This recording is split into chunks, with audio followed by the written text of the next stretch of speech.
Sans rendez-vous, 15h-16h sur Europe 1. Mélanie Gomez et le docteur Jimmy Mohamed.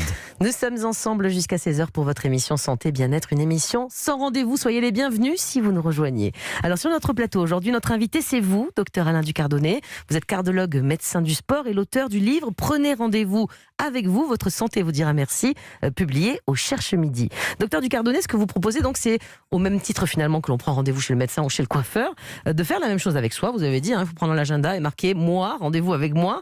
Et notamment dans ces rendez-vous que vous proposez, vous en proposez 10 qui sont incontournables pour prendre soin de soi. Il y en a un qui consiste à finalement se retourner vers ses ancêtres et se demander quels sont les antécédents dans ma famille. C'est pas un peu plombant ça aussi ? Non, mais ce qui est surprenant, quand on pose la question, bien souvent, les gens disent oh non, c'est un truc dont on parlait pas du tout dans la famille. Oh là, fallait surtout pas en parler. Les maladies, tout ça. Et en fait, on a quand même intérêt à poser cette question. Pourquoi ? Parce que même si chez vous, on faisait des infarctus, on était diabétique, etc., on ne le sera pas forcément. Mais c'est totalement différent si dans les antécédents, il n'y a pas de diabète.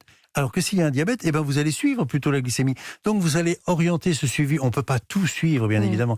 Mais c'est important de connaître son terrain génétique, de savoir les maladies, car là, encore une fois, on peut s'occuper de son alimentation en disant si je risque un diabète, je vais peut-être pas manger du sucre plus que d'autres. Mais si j'ai eu une grand-mère qui a fait un AVC à 80 ans, ça doit impacter mon quotidien ? Attention.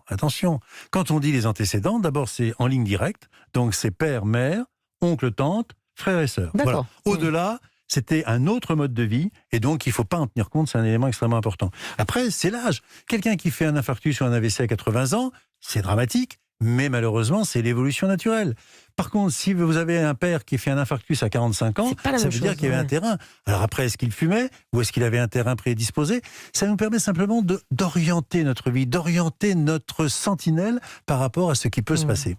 Et à l'inverse, ce n'est pas parce que tout va bien dans la famille, qu'il n'y a pas de cancer du côlon ou de cancer du sein, qu'il faut s'affranchir de se faire suivre ou même d'intégrer les campagnes de dépistage. Alors, il y a deux choses, en effet, c'est important que vous le souligniez. Il y a d'une part le fait que il faut avoir un rendez-vous médical assez régulièrement. Jusqu'à 50 ans, c'est aberrant de dire quelqu'un je l'ai vu, j'avais 25 ans et depuis je l'ai pas revu. C'est un entretien simple, ça permet de faire un petit bilan biologique, parce que le bilan biologique, par définition, s'il y a une modification, c'est parfaitement silencieux. Ça vous dit pas attention, j'ai le cholestérol, j'ai l'acide urique, j'ai le rein qui marche pas bien. Donc ça, c'est bien d'avoir un bilan biologique. Et puis c'est toujours bon de faire écouter son cœur, de regarder un petit peu les articulations, voir si ça craque ou pas. Tous ces éléments-là, c'est le suivi. Et puis vous avez l'autre aspect. L'autre aspect, c'est cette notion de dépistage. Le dépistage, par définition, c'est d'aller chercher chez des gens qui ont un profil plus à risque, encore une fois. Il n'est pas question de tester tout le monde.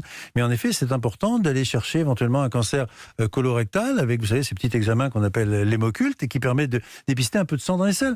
Donc, c'est des éléments. Alors, vous connaissez toutes, et bien sûr, tout ce qui est la mammographie, les frottis, toutes ces choses qui sont importantes.